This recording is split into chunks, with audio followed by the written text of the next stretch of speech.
ಆಕಾಶವಾಣಿ ಸಮಾಚಾರ ದರ್ಶನ ಮುಖ್ಯಾಂಶಗಳು. ಬೆಂಗಳೂರಿನಲ್ಲಿ ಕಸದ ಮಾಫಿಯಾ ನಿಯಂತ್ರಣಕ್ಕೆ ಬದ್ಧ, ಸದನದಲ್ಲಿ ಉಪಮುಖ್ಯಮಂತ್ರಿ ಭರವಸೆ. ರಾಜ್ಯದ ಚಂದ್ರಶೇಖರ ವೈ ಶಿಲ್ಪಿ ಆನಂದಬಾಬು ಮನೋಹರ್ಗೆ ರಾಷ್ಟ್ರೀಯ ಕರಕುಶಲ ಪ್ರಶಸ್ತಿ. ಅನಗತ್ಯವಾಗಿ ಸಿಸೇರಿಯನ್ ಮಾಡುವ ಖಾಸಗಿ ಆಸ್ಪತ್ರೆಗಳ ವಿರುದ್ಧ ಕಠಿಣ ಕ್ರಮ, ಆರೋಗ್ಯ ಸಚಿವ ದಿನೇಶ್ ಗುಂಡೂರಾವ್. ಆರ್ಟಿಒ ಕಚೇರಿಗಳಲ್ಲಿ ಮಧ್ಯವರ್ತಿಗಳ ಹಾವಳಿಗೆ ಕಡಿವಾಣ, ಸಚಿವ ರಾಮಲಿಂಗಾರೆಡ್ಡಿ ಮೇಲ್ಮನೆಯಲ್ಲಿ ಸ್ಪಷ್ಟನೆ.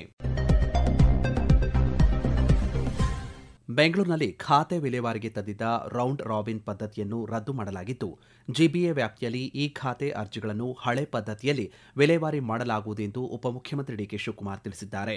ವಿಧಾನಸಭೆಯಲ್ಲಿ ಮಾತನಾಡಿದ ಅವರು, ಜಿಬಿಎ ವ್ಯಾಪ್ತಿಯಲ್ಲಿ ಸಂಗ್ರಹವಾಗುವ ಕಸ ಸಂಸ್ಕರಿಸಲು 2 ಘಟಕಗಳನ್ನು ಸ್ಥಾಪಿಸಿ ನೂತನ ತಂತ್ರಜ್ಞಾನದ ಮೂಲಕ ವೈಜ್ಞಾನಿಕ ಕಸ ವಿಲೇವಾರಿ ಮಾಡಲಾಗುವುದು ಎಂದು ಹೇಳಿದ್ದಾರೆ. ಇದೇ ವೇಳೆ ಕಸದ ಮಾಫಿಯಾ ತಡೆಯಲು ಕಾನೂನಿನಲ್ಲಿ ಏನೆಲ್ಲ ಅವಕಾಶವಿದೆ ಎಂಬುದನ್ನು ಬಳಸಿಕೊಳ್ಳಲಾಗುವುದು ಎಂದು ಮಾಹಿತಿ ನೀಡಿದ್ದಾರೆ. ಮಂಗಳೂರಿನಲ್ಲಿ ರೇಷ್ಮೆ ಹುಳು ಮಾದರಿಯ ಬ್ಲಾಕ್ ಸೋಲ್ಜರ್ ಫ್ಲೈ ಬಳಸಿಕೊಂಡು ಕಸವನ್ನು ಗೊಬ್ಬರ ಮಾಡಲಾಗುತ್ತಿದೆ. ಈ ಪ್ರಯೋಗವನ್ನು ಬೆಂಗಳೂರಿನಲ್ಲಿ ನಡೆಸಲಾಗುವುದು ಎಂದು ಸ್ಪಷ್ಟಪಡಿಸಿದ್ದಾರೆ. ಕರಕುಶಲ ಕ್ಷೇತ್ರದಲ್ಲಿ ಸಾಧನೆ ಮಾಡಿದ ಕಲಾವಿದರಿಗೆ 2023-24ನೇ ಸಾಲಿನ ಪ್ರತಿಷ್ಠಿತ ಪ್ರಶಸ್ತಿಯನ್ನು ರಾಷ್ಟ್ರಪತಿ ದ್ರೌಪದಿ ಮುರ್ಮು ನವದೆಹಲಿಯಲ್ಲಿ ಪ್ರದಾನ ಮಾಡಿದರು. ಕಾರ್ಯಕ್ರಮದಲ್ಲಿ ಕೇಂದ್ರ ಜವಳಿ ಸಚಿವ ಗಿರಿರಾಜ್ ಸಿಂಗ್ ಮತ್ತಿತರ ಗಣ್ಯರು ಪಾಲ್ಗೊಂಡಿದ್ದರು. ವಿವಿಧ ರಾಜ್ಯಗಳು ಮತ್ತು ಕೇಂದ್ರಾಡಳಿತ ಪ್ರದೇಶಗಳ 23 ಕರಕುಶಲ ಕರ್ಮಿಗಳಿಗೆ ಪ್ರಶಸ್ತಿ ಪ್ರದಾನ ಮಾಡಲಾಯಿತು. 2024ರ ರಾಷ್ಟ್ರೀಯ ಕರಕುಶಲ ಕರ್ಮಿ ಪ್ರಶಸ್ತಿಯನ್ನು ಮರದ ಶಿಲ್ಪ ಕೆತ್ತನೆ ವಿಭಾಗದಲ್ಲಿ ರಾಜ್ಯದ ಚಂದ್ರಶೇಖರ ವೈ ಶಿಲ್ಪಿ ಹಾಗೂ ಬೆಳ್ಳಿ ಕ್ರಾಫ್ಟ್ ಡಿಸೈನರ್ ಆನಂದಬಾಬು ಮನೋಹರ್ ಅವರಿಗೆ ನೀಡಲಾಗಿದೆ. ಕಲಬುರಗಿ ನಗರದ ಚಂದ್ರಶೇಖರ ವೈ ಶಿಲ್ಪಿ ಅವರು ಸಾಂಪ್ರದಾಯಿಕ ಕುಸುರಿ ಕೆತ್ತನೆಯಲ್ಲಿ ಪರಿಣಿತಿ ಹೊಂದಿದ್ದಾರೆ. 4 ದಶಕಗಳಿಗಿಂತ ಶಿಲ್ಪಕಲೆ ದ್ವಾರ ಬಾಗಿಲಿನ ಕೆತ್ತನೆಯ ಮೂಲಕ ಪ್ರಸಿದ್ಧಿ ಪಡೆದಿದ್ದಾರೆ. ಆಕಾಶವಾಣಿಯೊಂದಿಗೆ ಮಾತನಾಡಿರುವ ಅವರು, ಪ್ರಶಸ್ತಿ ದೊರೆತಿರುವುದಕ್ಕೆ ಸಂತಸ ವ್ಯಕ್ತಪಡಿಸಿದ್ದಾರೆ. ರಾಷ್ಟ್ರ ಕರಕುಶಲ ಪ್ರಶಸ್ತಿ ಸಿಕ್ಕದಕ್ಕೆ ನಮಗೆ ಬಹಳ ಸಂತೋಷ. ಬಾಗಿಲಿ ಪೂಜಾ ರೂಮ್ನಿಂದು ಅದು ನಮ್ಮ ಸಗರನಾಡಿನ ಶೈಲಿಯೊಳಗ ನಾವು ಅಲ್ಲಿ ಮಾಡಿದ್ವು. ಆ ಶೈಲಿಯೊಳಗ ಇಲ್ಲಿ ರಾಷ್ಟ್ರ ಮಟ್ಟದಾಗ ಬಂದದ್ದು ಬಹಳ ಹೆಮ್ಮೆ ಅನಿಸ್ತದೆ. ರಾಷ್ಟ್ರಪತಿಯವರಿಂದ ಪ್ರಶಸ್ತಿ ತಗೊಂಡದಕ್ಕೆ ನಮಗೆ ಬಹಳ ಹೆಮ್ಮೆ ಅನಿಸ್ತದೆ. ರಾಜ್ಯದಲ್ಲಿ ಹಣ ವಸೂಲಿಗಾಗಿ ಅನಗತ್ಯವಾಗಿ ಸಿಸೇರಿಯನ್ ಹೆರಿಗೆ ಮಾಡುವ ಖಾಸಗಿ ಆಸ್ಪತ್ರೆಗಳ ವಿರುದ್ಧ ಕೆಪಿಎಂಇ ಅಧಿನಿಯಮದಂತೆ ಕ್ರಮ ಕೈಗೊಳ್ಳಲಾಗುವುದು ಎಂದು ಆರೋಗ್ಯ ಮತ್ತು ಕುಟುಂಬ ಕಲ್ಯಾಣ ಸಚಿವ ದಿನೇಶ್ ಗುಂಡೂರಾವ್ ತಿಳಿಸಿದ್ದಾರೆ. ಪರಿಷತ್ನಲ್ಲಿ ಸದಸ್ಯ ಗೋವಿಂದರಾಜು ಅವರ ಪ್ರಶ್ನೆಗೆ ಉತ್ತರಿಸಿದ ಸಚಿವರು, ದೂರುಗಳು ಬಂದಲ್ಲಿ ನಿಯಮ ಉಲ್ಲಂಘಿಸಿದ ಖಾಸಗಿ ಆಸ್ಪತ್ರೆಯ ವಿರುದ್ಧ ಕೆಪಿಎಂಇ ಅಧಿನಿಯಮದ ಸೆಕ್ಷನ್ 15 ಉಪಬಂಧ 1ರ ಅನ್ವಯ ಕ್ರಮ ಜರುಗಿಸಲಾಗುವುದು ಎಂದು ಸ್ಪಷ್ಟಪಡಿಸಿದ್ದಾರೆ. ರಾಜ್ಯದ ಆರ್ಟಿಒ ಕಚೇರಿಗಳಲ್ಲಿ ಮಧ್ಯವರ್ತಿಗಳ ಹಾವಳಿಗೆ ಕಡಿವಾಣ ಹಾಕಲು ಕಟ್ಟುನಿಟ್ಟಿನ ಕ್ರಮ ಕೈಗೊಳ್ಳಲಾಗಿದೆ ಎಂದು ಸಾರಿಗೆ ಹಾಗೂ ಮುಜರಾಯಿ ಸಚಿವ ರಾಮಲಿಂಗಾರೆಡ್ಡಿ ಮೇಲ್ಮನೆಯಲ್ಲಿ ಸ್ಪಷ್ಟಪಡಿಸಿದ್ದಾರೆ. ಪ್ರಶ್ನೋತ್ತರ ಕಲಾಪದಲ್ಲಿ ಆಡಳಿತ ಪಕ್ಷದ ಸದಸ್ಯ ಐವಾನ್ ಡಿಸೋಜಾ ಅವರ ಪ್ರಶ್ನೆಗೆ ಉತ್ತರ ನೀಡಿದ ಸಚಿವ ರಾಮಲಿಂಗಾರೆಡ್ಡಿ, ಸಾರ್ವಜನಿಕರಿಗೆ ತೊಂದರೆಯಾಗುವಂತೆ ಮಧ್ಯವರ್ತಿಗಳ ಹಾವಳಿಗೆ ಅವಕಾಶ ನೀಡಿದರೆ ಆರ್ಟಿಒ ಕಚೇರಿಗಳ ಅಧಿಕಾರಿಗಳನ್ನೇ ಹೊಣೆಯಾಗಿಸಿ ಶಿಸ್ತು ಕ್ರಮಕ್ಕೆ ಗುರಿಪಡಿಸಲಾಗುವುದು ಎಂದು ಎಚ್ಚರಿಕೆ ನೀಡಿದ್ದಾರೆ. ಎತ್ತಿನಹೊಳೆ ಯೋಜನೆ ಅನುಷ್ಠಾನಕ್ಕೆ ಸಂಬಂಧಪಟ್ಟಂತೆ ಕೊರಟಗೆರೆ ತಾಲೂಕಿನಲ್ಲಿ ಬಾಕಿ ಉಳಿದಿರುವ 151 ಎಕರೆ ಭೂಸ್ವಾಧೀನ ಪ್ರಕ್ರಿಯೆಯನ್ನು ಶೀಘ್ರ ಪೂರ್ಣಗೊಳಿಸಲು ಜಿಲ್ಲಾಧಿಕಾರಿ ಶುಭಾ ಕಲ್ಯಾಣ್ ಸಂಬಂಧಪಟ್ಟ ಅಧಿಕಾರಿಗಳಿಗೆ ಸೂಚನೆ ನೀಡಿದ್ದಾರೆ. ಭೂಸ್ವಾಧೀನ ಪ್ರಕ್ರಿಯೆಯನ್ನು ಆದಷ್ಟು ಬೇಗನೆ ಪೂರ್ಣಗೊಳಿಸಿ ಫಲಾನುಭವಿಗಳ ಖಾತೆಗೆ ನೇರವಾಗಿ ಹಣ ವರ್ಗಾವಣೆ ಮಾಡಲು ಕ್ರಮ ಕೈಗೊಳ್ಳಬೇಕೆಂದು ತಿಳಿಸಿದ್ದಾರೆ. ಎತ್ತಿನಹೊಳೆ ಯೋಜನೆಗಾಗಿ ಕೊರಟಗೆರೆ ತಾಲೂಕಿನಲ್ಲಿ ಒಟ್ಟು 534 ಎಕರೆ ಜಮೀನು ಅಗತ್ಯವಿದ್ದು, ಈ ಪೈಕಿ 383 ಎಕರೆ ಭೂಸ್ವಾಧೀನ ಪ್ರಕ್ರಿಯೆ ಪೂರ್ಣಗೊಂಡಿದೆ. ಫಲಾನುಭವಿಗಳ ಖಾತೆಗೆ ಈಗಾಗಲೇ ಹಣವನ್ನು ವರ್ಗಾಯಿಸಲಾಗಿದೆ. ಸಮಾಜದಲ್ಲಿ, ಸಮುದಾಯದಲ್ಲಿ ಒಡಕು ಮೂಡಿಸಲು ಕಾರಣವಾಗುವ ದ್ವೇಷ ಭಾಷಣಗಳಿಗೆ ಕಡಿವಾಣ ಹಾಕುವ ವಿಧೇಯಕ ಸಹಿತ 12 ವಿಧೇಯಕಗಳನ್ನು ವಿಧಾನಸಭೆಯಲ್ಲಿ ಮಂಡಿಸಲಾಯಿತು. ಬಳಿಕ ವಿಧಾನಸಭೆಯಲ್ಲಿ ಉತ್ತರ ಕರ್ನಾಟಕದ ಸಮಸ್ಯೆಗಳ ಕುರಿತಂತೆ ಚರ್ಚೆ ಆರಂಭಿಸಿದ ಪ್ರತಿಪಕ್ಷ ನಾಯಕ ಆರ್ ಅಶೋಕ್, ಮುಖ್ಯಮಂತ್ರಿ ಸಿದ್ದರಾಮಯ್ಯ ನೇತೃತ್ವದ ಸರ್ಕಾರ ಉತ್ತರ ಕರ್ನಾಟಕದ ಸಮಸ್ಯೆಗಳ ನಿವಾರಣೆಗೆ ಎಷ್ಟು ಹಣ ಬಿಡುಗಡೆ ಮಾಡಿದೆ ಮತ್ತು ಏನೆಲ್ಲ ಕ್ರಮ ಕೈಗೊಂಡಿದೆ ಎನ್ನುವ ಕುರಿತು ಶ್ವೇತಪತ್ರ ಹೊರಡಿಸಬೇಕು ಎಂದು ಆಗ್ರಹಿಸಿದ್ದಾರೆ. ಸರ್ಕಾರ ಸಕ್ಕರೆ ಕಾರ್ಖಾನೆ ಮಾಲೀಕರಿಂದ ಕಬ್ಬು ಬೆಳೆಯುವ ರೈತರ ಹಿತ ಕಾಪಾಡಲು ವಿಶೇಷ ಕಾಳಜಿ ವಹಿಸಬೇಕು ಎಂದು ಹೇಳಿದ್ದಾರೆ. ಬಿಜೆಪಿ ಸದಸ್ಯ ಬಿವೈ ವಿಜಯೇಂದ್ರ ಮಾತನಾಡಿ, ಉತ್ತರ ಕರ್ನಾಟಕ ಭಾಗದ ಅಭಿವೃದ್ಧಿ ವಿಷಯದಲ್ಲಿ ರಾಜ್ಯ ಸರ್ಕಾರ ಮಲತಾಯಿ ಧೋರಣೆ ಅನುಸರಿಸುತ್ತಿದೆ ಎಂದು ಹೇಳಿದ್ದಾರೆ. ಉತ್ತರ ಕರ್ನಾಟಕ ಭಾಗದಲ್ಲಿ ವಿಶೇಷ ಆರ್ಥಿಕ ವಲಯ ರಚಿಸಬೇಕು, ಪ್ರವಾಸೋದ್ಯಮಕ್ಕೆ ಉತ್ತೇಜನ ನೀಡಬೇಕು, ನೀರಾವರಿ ಯೋಜನೆಗಳನ್ನು ಕಾಲಮಿತಿಯಲ್ಲಿ ಪೂರ್ಣಗೊಳಿಸಬೇಕು, ಕಬ್ಬು ಮೆಕ್ಕೆಜೋಳ ಬೆಳೆದ ರೈತರಿಗೆ ವೈಜ್ಞಾನಿಕ ಬೆಲೆ ಸಿಗುವಂತೆ ಮಾಡಲು ಕ್ರಮ ಕೈಗೊಳ್ಳಬೇಕು ಎಂದು ಸಲಹೆ ನೀಡಿದ್ದಾರೆ. ಸದಸ್ಯರಾದಂತಹ ಶಶಿಕಲಾ ಜೊಲ್ಲೆ ಮಾತನಾಡಿ, ಉತ್ತರ ಕರ್ನಾಟಕ ಭಾಗಕ್ಕೆ ಜಯದೇವ ಹೃದ್ರೋಗ ಹಾಗೂ ಕಿದ್ವಾಯಿ ಕ್ಯಾನ್ಸರ್ ಆಸ್ಪತ್ರೆ ಮಾದರಿಯಲ್ಲಿ ಅತ್ಯಾಧುನಿಕ ಆಸ್ಪತ್ರೆ ನಿರ್ಮಿಸಬೇಕು ಎಂದು ಒತ್ತಾಯಿಸಿದ್ದಾರೆ.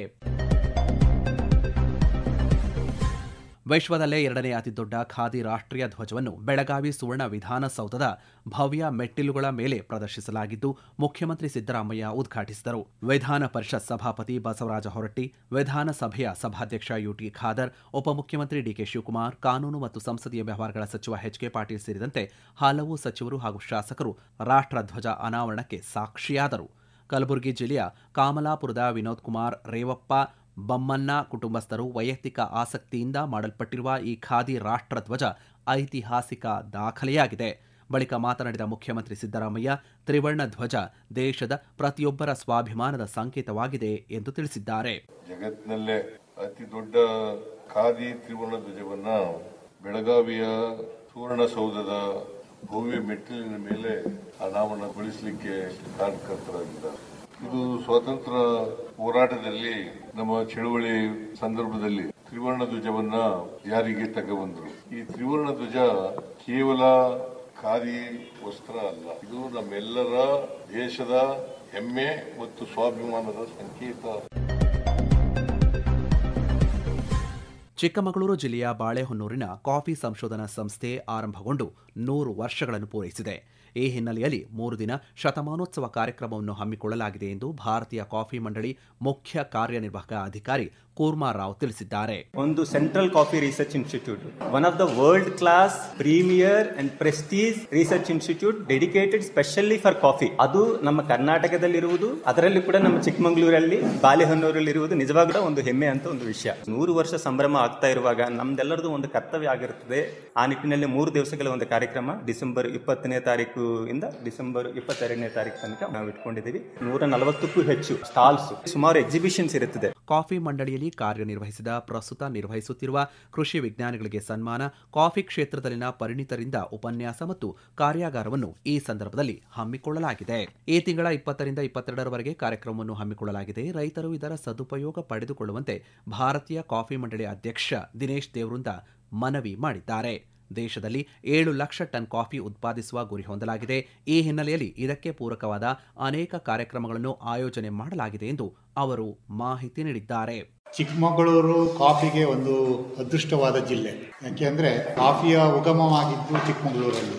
ಇವತ್ತು ನಾವು ಅದನ್ನು 7 ಲಕ್ಷ ಟನ್ನಿಗೆ ತೆಗೆದುಕೊಂಡು ಹೋಗಬೇಕು ಅಂತ ಒಂದು ಗುರಿಯನ್ನು ಇಟ್ಕೊಂಡು ಕೆಲಸವನ್ನು ಮಾಡ್ತಾ ಇದ್ದೀವಿ. ಅದೇ ರೀತಿ ಈ 100 ವರ್ಷ ಕಾರ್ಯಕ್ರಮವನ್ನು ಮಾಡೋದು ನಮ್ಮ ಪಾಲಿಗೆ ಒಂದು ಒಳ್ಳೆಯ ದಿವಸ.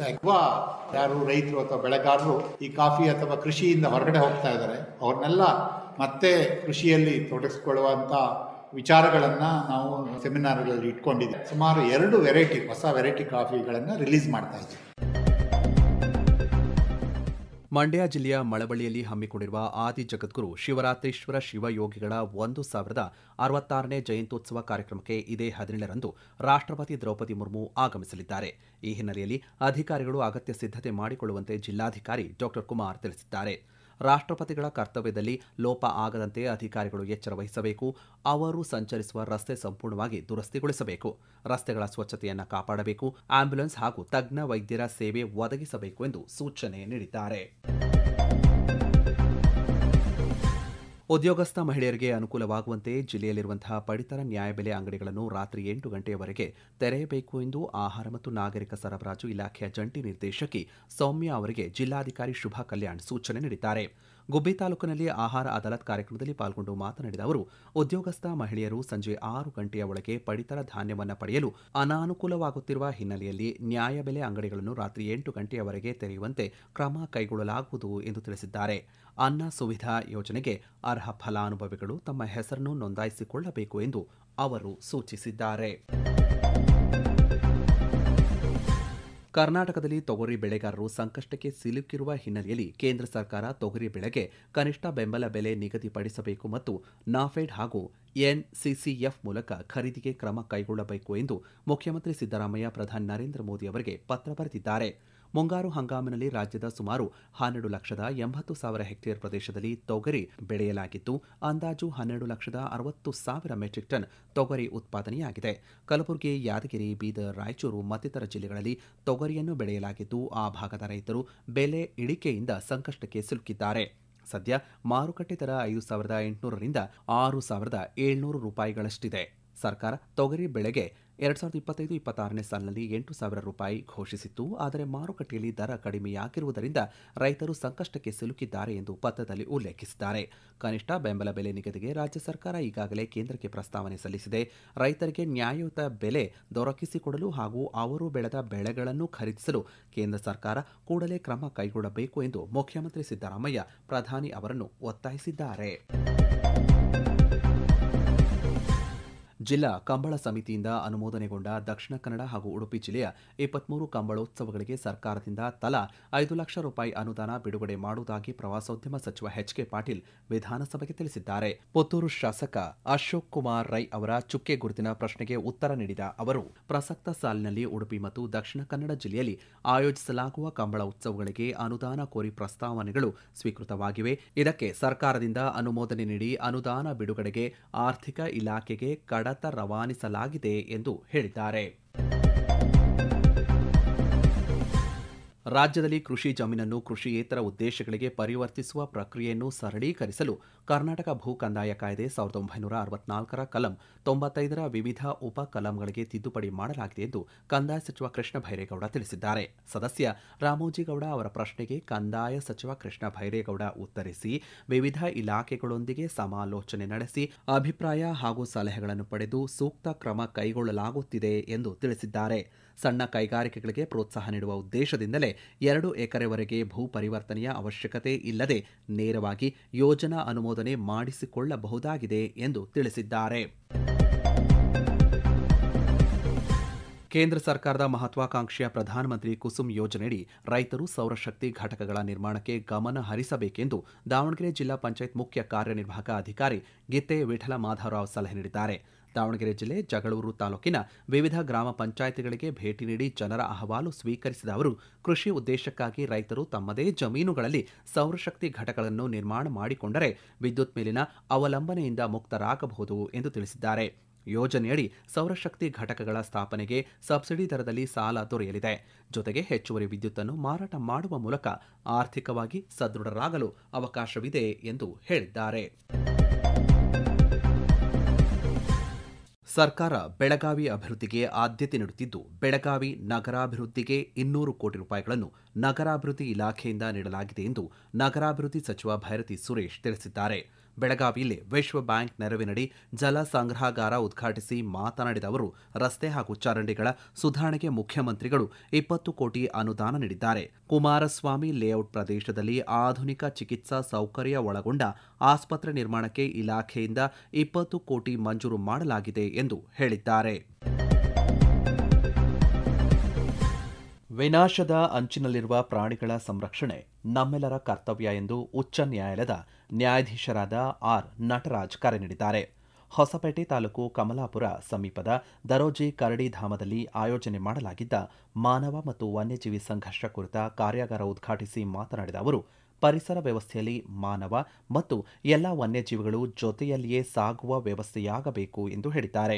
ಹೆದ್ದಾರಿ ಸೇರಿದಂತೆ ಮೂಲ ಸೌಕರ್ಯಗಳಿಗಾಗಿ ವ್ಯವಸ್ಥೆ ಮಾಡುವಾಗ ಪ್ರಾಣಿಗಳ ಚಲನವಲನಕ್ಕೆ ತೊಂದರೆಯಾಗದಂತೆ ಕಾಮಗಾರಿಗಳು ನಡೆಯಬೇಕು ಎಂದು ಅವರು ಸಲಹೆ ನೀಡಿದ್ದಾರೆ.